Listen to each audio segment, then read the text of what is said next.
Our guest today is Chief Executive Officer of the Polk Brothers Foundation. The Polk Brothers Foundation is the third largest funder of Chicago not-for-profit organizations, making up to $25 million in grants every year and investing in nearly 400 Chicago nonprofits. The Polk Brothers Foundation was founded 27 years ago and has supported nearly 3,000 nonprofits with more than $300 million. Our guest today earned her Bachelor of Arts degree in psychology from Harvard University, her master's degree in education from Stanford, and her MBA from Stanford. And she is so smart that she brought her mother with us today, Gillian Darlow. Now, Gillian Darlow, where are you? There we go. Let's give her a round of applause. You have a fabulous daughter. Fabulous daughter. And to show you how extra smart she is, she even brought her husband, the Chicago Tribune theater critic, Chris Jones, and distinguished City Club speaker. Chris, thank you. Ladies and gentlemen, Gillian Darlow. Gillian?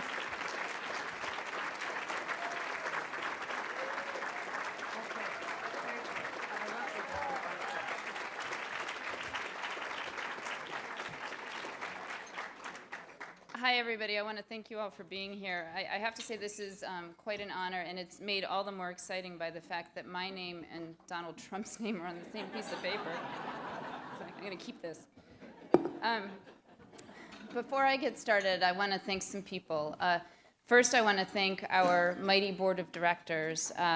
Sandy Guthman was already pointed out by Jay. Sandy, you have led the foundation at the head of the staff and the board for so many years, and now as you've transitioned to leading the board with compassion and vision, you have left incredibly formidable shoes for me to step into, and I don't know if you know how formidable, so thank you for being here.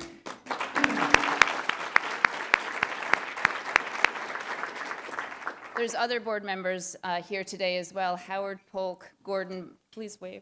Howard Polk, Gordon Prussian, Cheryl Thomas, and Liz Connolly are here. And I really appreciate you all being here as well. And my fantastic colleagues, all of whom are here today, please stand up.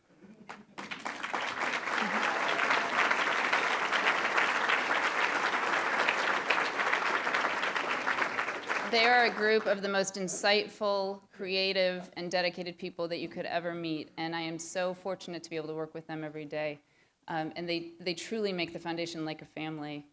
And speaking of family, as Jay mentioned, my mother and husband are here. My mother came all the way from Ann Arbor, which means a lot to me, and it's particularly fun for me because I grew up going to the speeches that she gave when she was president of the Women Lawyers of Michigan and then later the State Bar of Michigan. And there's a lot of people that remember me as the little kid with the pigtails in the back of the room with a coloring book, which may be my legacy, I'm not sure. But I thank you, Mom, for being here. And also,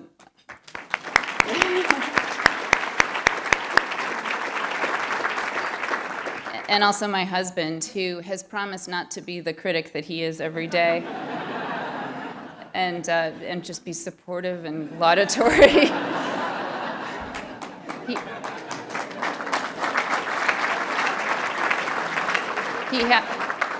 So our sons aren't able to be here. Peter and Evan had much more pressing engagement at aquatics camp today, but Chris has reminded me that they, being the social media savvy people that they are, much to our dismay most of the time, they'll be able to get this on YouTube. So I have to do this well for them at least. We also have a lot of our grantees here today, and I just want to say, you all do such difficult work and are working so hard and with such dedication to improve the lives of Chicagoans, and that you would take time out of your day to be here, which is precious time. I really hope that I can make this time well spent for you. So thank you also for being here.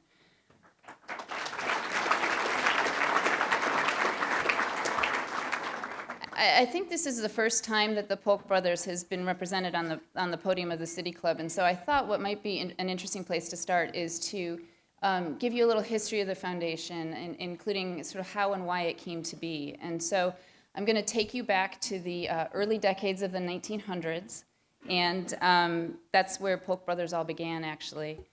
The Polk family, or Polkovits as they were called then, arrived in Chicago from Romania in 1906. And they left behind economic uncertainty and growing unrest, really in search of a better life here. And they settled in what was then called the Old West Side neighborhood around Maxwell Street. It was a community that teemed with fellow immigrants, and the family grew quickly. And by 1917, Saul, the last of the 6 children, was born. So this story from the Chicago American, which was a publication at the time, says a lot, and I think it predicts the entrepreneurial empire to come. The author writes about an event that happened in 1923. He says, "When Saul Polk was only 6 years old, his mother took him to the dentist for a painful session. The boy made no protest. In the office, he behaved well, sat in the chair without howling, and even cast frequent smiles at the doctor. When the session was over, the dentist congratulated him and told his mother, 'My, but you have a charming boy.' Whereupon the tyke whipped out an order book out of a back pocket, grinned hugely, and asked, 'Want to buy a subscription to a magazine?' The dentist sighed. By the age of 8, Saul had 5 other boys working for him, selling the Saturday Evening Post, door to door. And he and his team later graduated to some Sunbeam electric irons inspired by the 1933 Century of Progress exposition. By 1936, in his late teens, he had earned enough to start his first small appliance store in a rented building on Chicago's northwest side.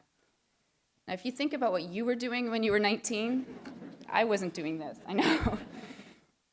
In the years to come, the rest of his siblings would join him in the business, which came to be known as Polk Brothers. All 5 Polk brothers, Saul, Sam, Harry, Maury, and David, along with their sister Goldie, who, as Sandy likes to say, got short shrift in the family business name, they worked together in the family business, along with future sons and daughters, nieces and nephews. At their height, there were 17 stores throughout the Chicagoland area, all in the neighborhoods, none downtown. Now, there's a book called I Bought It at Polk Brothers, and I read through the book as I was considering taking this job a couple years ago, and I was really struck by the fact that the Polk brothers were using the same tactics and innovations that I had studied when I was getting my MBA, except they were doing it 40 years before those practices even had a name. They had an innate understanding of how to go viral long before social media was even invented. One of their most popular promotions was a 5-foot 2-inch plastic Santa Claus that lit up. I was going to say, how many of you remember the Polk Santa Clauses? Or the snowmen? Raise your hands, actually, I'm curious. How many of you remember them? How many of you had one? Awesome. Well, if you want one now, today, it will cost you $400 on eBay. But back then, if you spent $30 in the stores, you could take one home for $5. The catch was that you had to take it home fully assembled, all 5 foot 2 inches of it, which meant that Santa was either tied to the roof of your car or sticking out your trunk as you made your way home. As you paraded Santa on your way home and then later on your front porch, you were telling the entire community, I bought it at Polk Brothers. 250,000 of them were given away, which meant that nearly every block featured at least one. Another time, when Saul saw a newspaper story about how Georgia was experiencing a bumper crop of giant 60-pound watermelons, he bought them all up. All of them. And the stores gave away the monster watermelons with a major purchase, except that they were too big to fit into the fridges of the day. So you had to cut it in half and give part to a neighbor, which of course then led to you explaining how you came to have this enormous watermelon, and you can see where that's headed.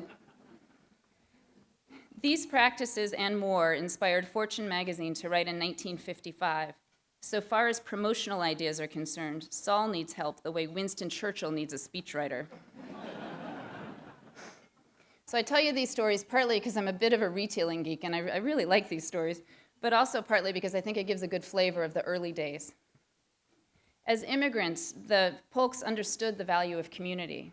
As a result, the Polk Brothers stores were very linked to the communities that grew up around them, often hosting events like circuses and carnivals for the neighborhood, inviting the community in to watch the Super Bowl together.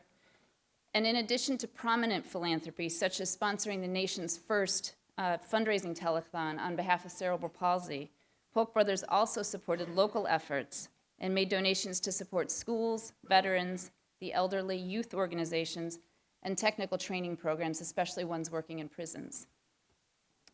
But here's, to me, the most remarkable thing that the Polk family did. The stores suffered a devastating warehouse fire on June 1st, 1987, nearly 28 years ago to the day from today. A fire that decimated their stock and records. And after some valiant attempts to the contrary, it became clear that they would struggle to rebuild the 57-year-old empire as a result. And they made the surely painful decision to close the stores. When they decided that, they opted not to distribute the store's assets among the family members. Instead, they transferred the entire assets of the company into the small corporate foundation and created the Polk Brothers Foundation as it stands today. On November 18th, 1988, the 7 board members of the new Polk Brothers Foundation held their first meeting. Assembled together, and I hope you all don't mind, those of you that are in this, that I did this. Assembled together were Sandy Guthman, Bruce Bachman, Ray Simon, Gordon Prussian, Howard Polk, J. Ira Harris, and Sidney Epstein. Do some of those names sound familiar? Well, they should, because they're the same board members I pointed out at the beginning of this talk. 6 of the 7 of the original board members remain on our board now almost 27 years later.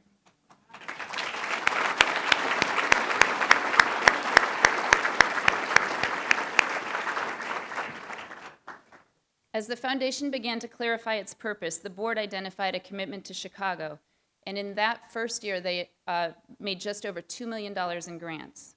Like our board, some of the grantees from that first year are still partners, including a few in the room today. The philosophy of the foundation was and is this, that the Polk Brothers stores were built by the people and families of Chicago, and so the foundation should exist to build and strengthen the people of Chicago, especially those affected by poverty. So when we ask, what do Chicagoans affected by poverty need most, our grant making is directed toward those answers. A good education, jobs that pay a living wage, secure housing, good health, strong families, thriving communities in which to live, and access to the learning opportunities that come from a deep participation in the arts. When I joined the foundation a couple of years ago, it was this mission that drew me in. My early career focused on the arts and on education, sometimes separately and sometimes both at once. I learned firsthand how hard it is to run nonprofits on tight budgets and with little formal training. And I also came to understand how important it was to me personally to do this kind of work, to set out to make a deep impact on people's lives and on the communities that they live in. People find meaning in their lives in different ways, and for me, it has always been working to help organizations with social missions grow and learn and develop, especially through periods of a lot of change. When I came to Chicago 16 years ago, I first worked with the Field Museum on a new effort, helping their scientific teams work with South American governments to set up new national parks. And then later I worked with Red Moon Theater as they formalized their now signature brand of spectacle theater. Immediately prior to Polk Brothers, I spent 7 years with Civic Consulting Alliance, and they're here today. So thank you for being here, and Brian's over there somewhere. There you are. At Civic Consulting, I worked with local and state governments on a really wide range of economic development, workforce, education, tourism, and cultural projects. When the opportunity at Polk Brothers came up, it felt like such a natural fit to be able to support so many of the areas that I've been working on for so long. This year, we'll make $26 million in grants to support about 380 organizations, all working in Chicago. Our assets are approaching $500 million, and according to the Foundation Center, Polk Brothers is the 3rd largest foundation provider of funding to Chicago nonprofits.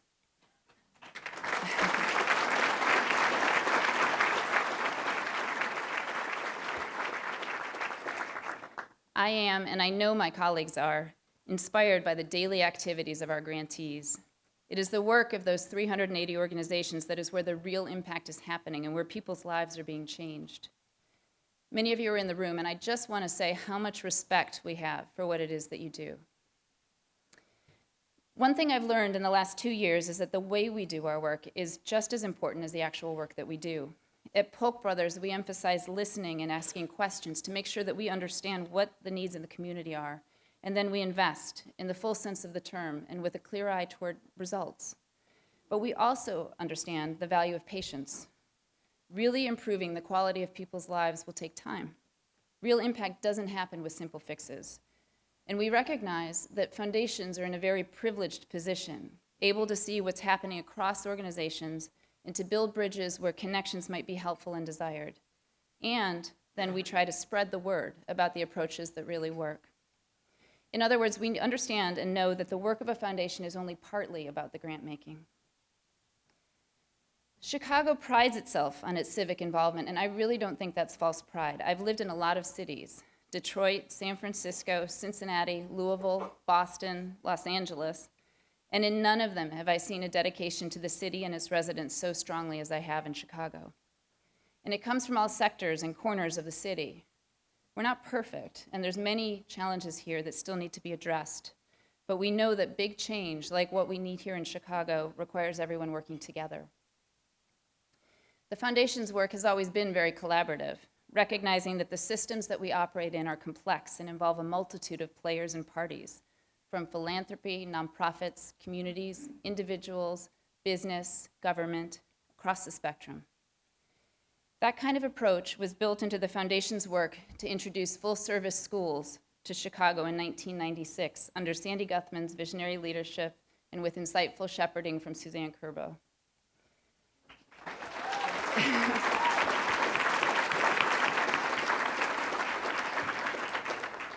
Then a germinating idea across the country, and now a well-known educational model for reducing barriers to learning and increasing parent and community involvement in schools.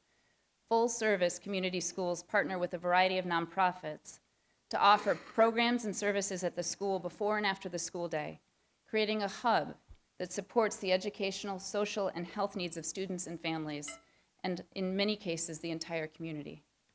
What began as 3 CPS school nonprofit partnerships has grown to include more than 100 community schools in Chicago. Collaborations can accomplish a lot.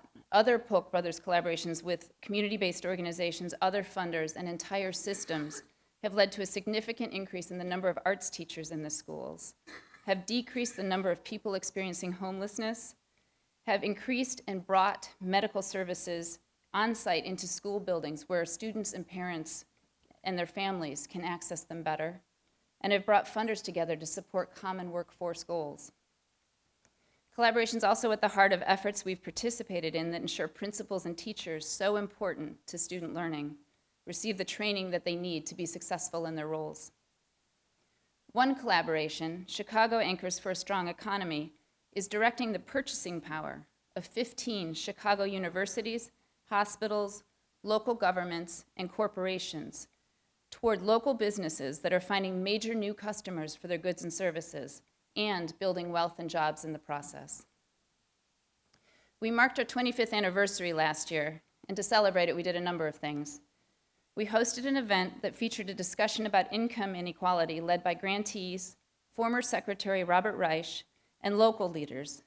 And many of the people that participated in the room were there, and I want to thank Evelyn Diaz, Maria Kim, and Lila Leff among them. There may be others of you here that I'm not aware, but thank you, the 3 of you plus.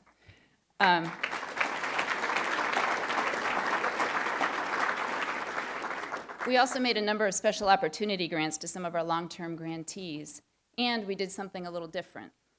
We made a $20 million gift to Navy Pier in recognition of the legacy of Polk Brothers, and sister, who continue to make such an impact on Chicago today. As I said, this was very different than our regular grant making, but we are excited that the 13-acre Polk Brothers Park at the east entrance of the pier will open next year and will feature beautiful green spaces, 2 new performance venues, and an interactive fountain.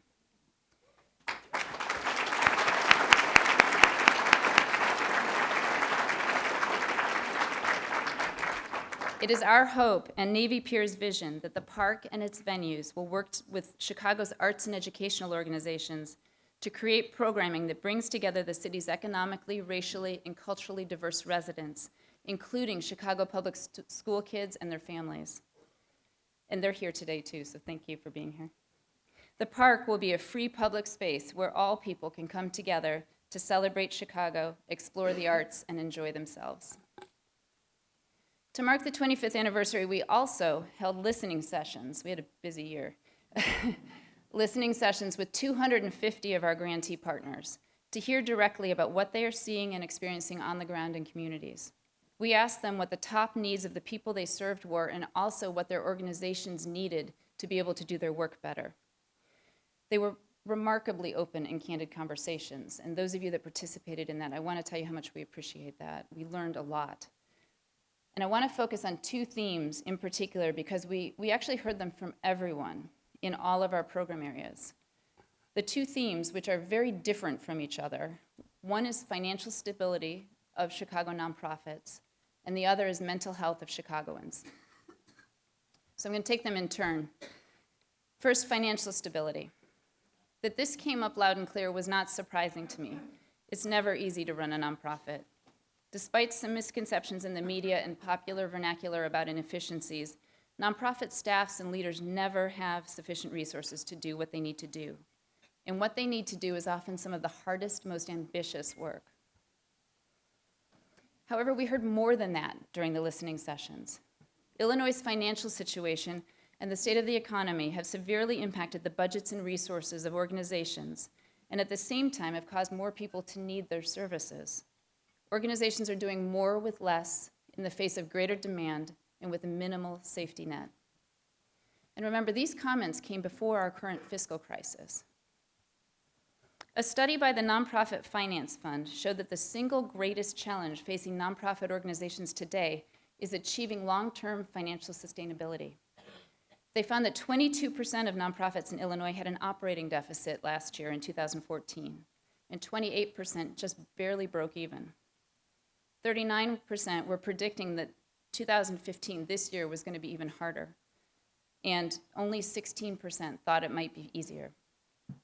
The other side of that coin is that 73% saw demand for their services increase, and only half of them were able to meet that demand. Most were expecting demand to increase still further this year. To be honest, we're seeing some troubling trends in our own grantees as well. Last year, we supported, as I've mentioned, around 350 organizations, and nearly 40% of them experienced an operating deficit over the prior year. Often small, but it was still notable. And perhaps even more troubling, fully 1/4 saw their accumulated net assets decline, some of them quite substantially. And remember, our grant-making review, the process, includes an in-depth look at program outcomes as well as organizational strength. So these groups have been vetted as being stronger and more effective than most, but still they're struggling. So in response so far, we've done two things. We lifted the administrative cap on our grants and now provide support for full program costs, whether they're the sexy program elements.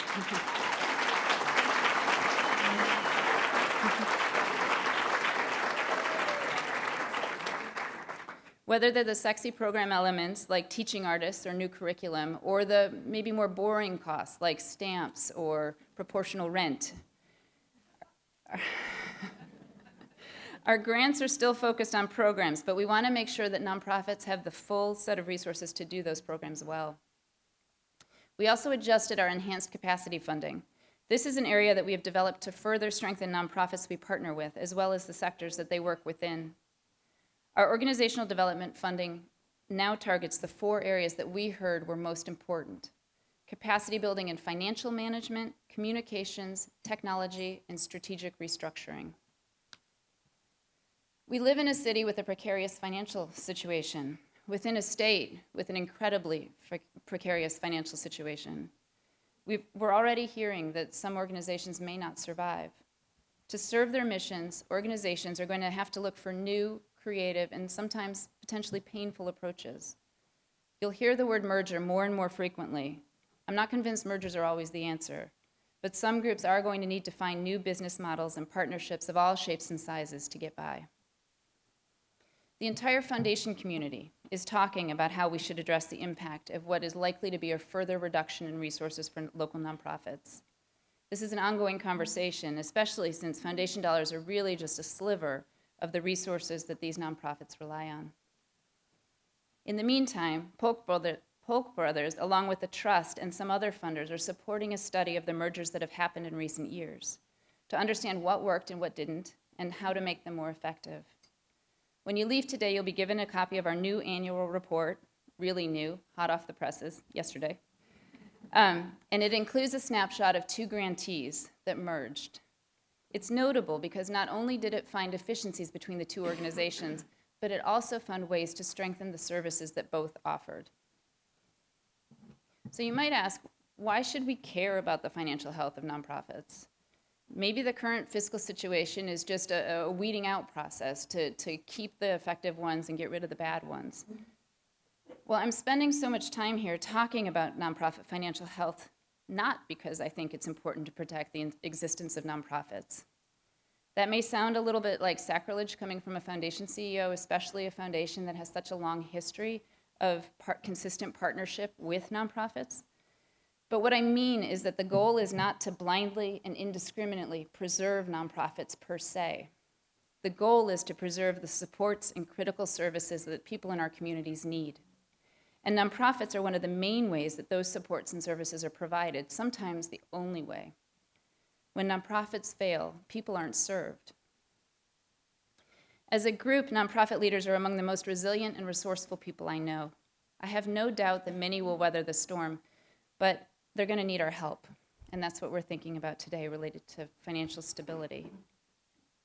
So I'm going to change total direction now and talk about the other main theme that came up during our listening sessions, which is mental health. We expected to hear the topic of mental health come up when we were talking to the nonprofits that we work with that offer school and community-based health services. But what we didn't expect was that mental health came up when we talked to all of our grantees. So health for sure, but also housing, homelessness, workforce, education, arts, youth and family services. Mental health came up in all of them. Groups were telling us that they were noticing a much higher incidence of mental health issues in their clients. We were distressed to hear them talk about how they were struggling to offer services to this population and to hear the stories about the mental health effects on their own staffs. Polk Brothers has long been supporting a wide variety of mental health programs in school and community settings, but we decided that we needed to respond to what we were hearing with deeper exploration and a more targeted approach, with a specific focus, initially at least, on 2 different populations, justice-involved adults and CPS students. Sheriff Tom Dart has said, and in fact I think he said it here, that Cook County Jail is the country's largest mental institution. At any given point, roughly 1/3 of the 10,000 people housed in the jail have a diagnosed mental illness, and each day, 30 people exit the jail needing a connection to some kind of ongoing mental health treatment. Connecting mentally ill detainees to a combination of resources and services such as affordable medication and case management is proven to reduce their criminal behavior, arrests, incarceration, and recidivism by as much as 15 to 50%. And connection to a coordinated system of care that includes psychiatric care and supportive housing has been shown to improve their health outcomes as well. So through supportive task and a network of providers, we believe that such a system can connect to the criminal justice institutions to improve mental health and improve community safety. The story with CPS students is slightly different, but somewhat connected if you're following the research citing the assertion of a school-to-prison pipeline. The trauma being experienced in Chicago's low-income communities is climbing. Trauma can result from things that happen to you as a person, such as violence or neglect directed at you personally, or happen in your environment, such as violence in your community, but also poverty. And the effect of trauma on children is astounding, not only psychologically, but also physically. Research has shown that trauma can lead to changes in brain structure and functioning.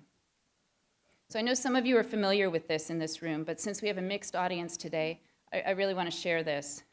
These are scans of a 3-year-old's brain. On the left is a child whose brain has developed at a normal rate. And on the right is the brain of a child who has experienced significant trauma. So not only has that trauma caused that 3-year-old to learn new behaviors and responses, but the 3-year-old has changed physically as a result.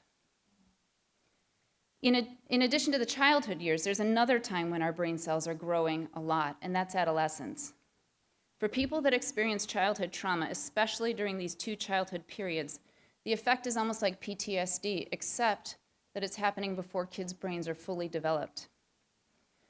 What that means is that when faced with a stressful situation, the responses are similar to anyone's: flight, fight, or freeze, but they become more and more inappropriate and out of proportion to the situation. This research around ACEs, or adverse childhood experiences, links the number of childhood traumas to the likelihood of clinical problems later in life. Chicago Public Schools estimates that at any given time, up to 40,000 students have mental health issues that should be addressed with either a small group or individual intervention.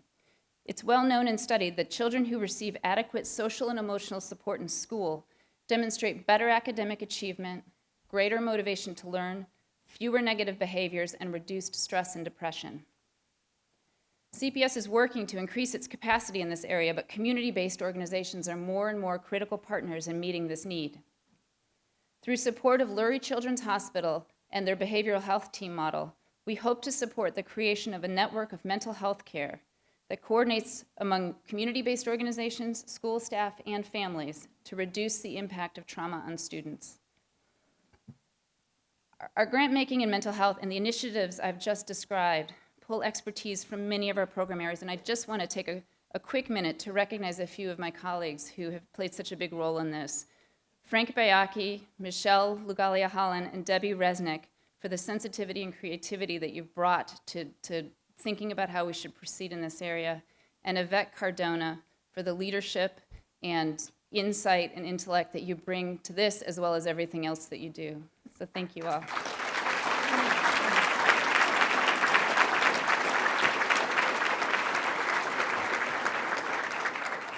There's so many other aspects of the Foundation's grant making that I could focus on today. The answer to that question that I posed at the start, what do Chicagoans affected by poverty need most, it's a complex one. For example, there are big differences in reports of chronic suffering across income groups, according to a recent study. Those with incomes below the poverty line were twice as likely to report chronic pain or mental distress as those earning $75,000 or more, and 3 to 5 times more likely to have extreme pain or extreme distress. Carol Graham from the Brookings Institute recently wrote that the cost and pain of poverty in the US is less about basic goods like water and electricity than non-material factors: insecurity, stress, lack of opportunity, and discrimination. Many policies, such as decent quality education, health insurance, or savings incentives, can help individuals to move out of poverty. Today, I've tried to give you a sense of the Foundation, some of its history, and some of the things that we're thinking about right now. I'll leave you with 2 thoughts. The first comes from a talk I recently attended where Obiageli Ezekwesili from Nigeria spoke. If you don't know her, she is the founder of the Bring Back Our Girls campaign to get the kidnapped girls back from Boko Haram. And she said that we need to dispel the sense of other, that these are our girls. Well, the people in Chicago's communities who need an opportunity to go to better schools, find secure jobs and homes, be healthy, they are our girls and boys, our men and women. Chicago is only as strong as we all are. And the second thought, as part of our 25th anniversary, we did a project with StoryCorps to record some of the stories, past and present, about the Foundation and its grantees. As part of that project, we asked everyone to say what one word best described the Foundation. I was listening to it again recently, and I really liked what one of my colleagues said.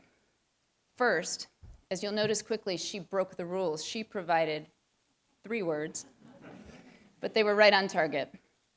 I'm going to embarrass her before I steal blatantly from her and ask Deborah Bennett to give everyone a wave.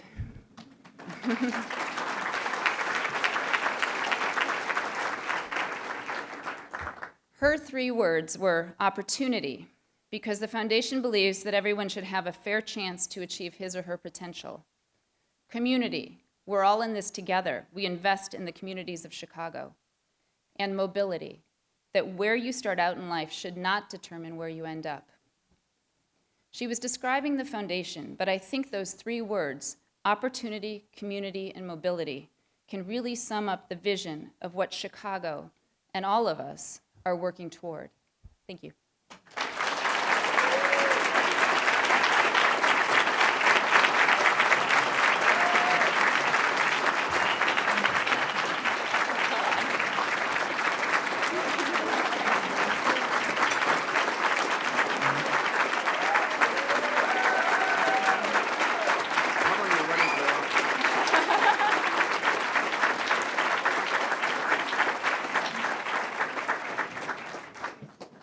Thank you, Gillian, and you don't know this, but tomorrow she'll be announcing her candidacy, so don't get many standing ovations here, do we, Jay? Well, we have a question. Raise your hand, Jack. A lot of people work for the organization. A lot of people want money for the organization. You should have a pretty easy time. Right off the bat, Felicia.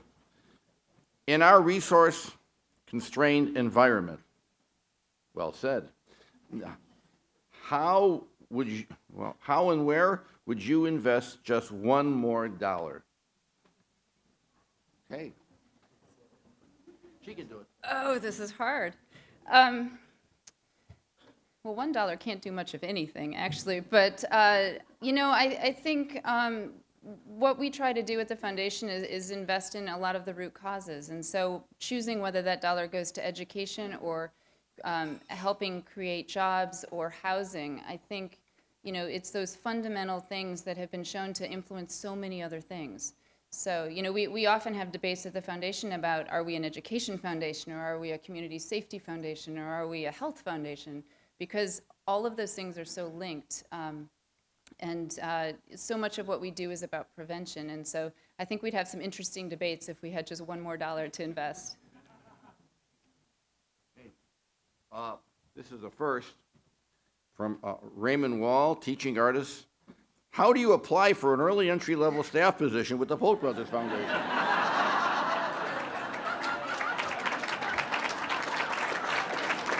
I say it? Well, it's actually true, and not just with Polk, that foundation jobs don't come open very often. I feel very lucky to have this role because there just aren't, people know a good thing when they see it, and so they tend to stay in those foundation roles. But when we do have openings, we post them on our website. That's the best place to look. And we also just try to get the word out as much as possible. So just keep an ear to the ground when we have openings, and please apply. Coming from all sides. Well, now that we're in the kudos stage, Calvin Holmes, Chicago Community Loan Fund. Question, how does Polk Brothers Foundation, ready? Yeah. That was a warm-up, now you get, how does Polk Brothers Foundation remain so unwavering in its support of local and often smaller nonprofit change agents? Your consistency allows so many of us to focus on program excellence. Agree or disagree? One of the things that we pride ourselves in is our long-term commitment to our grantees. And whether they're large or whether they're small, we're looking at the impact that our grantees have. And that's, I think, a big part of where our consistency comes from is we do pay attention to new developments and to the shiny new things coming into the city, because some of them are valuable too, but there's a lot of really good work happening, and the smaller groups, Calvin, I'm not sure where you're sitting. Oh, hi. The smaller groups, I think, they're much closer to the ground and can often really know what's happening in communities and where the impact can be most effectively achieved. And so I think, that's a big part of it. We actually, our small grants process is a separate process so that we make sure that we're continuing to support some of those small groups. Okay, and the final question from, is that Sharita? Okay. Sharita Morrison, What types of capital projects interest the foundation? Boy, I'm telling you, there's a theme here. Well, actually, I'm glad you gave that question because we have given capital grants in the past, and all capital projects interest us, but we don't actually support any capital projects right now.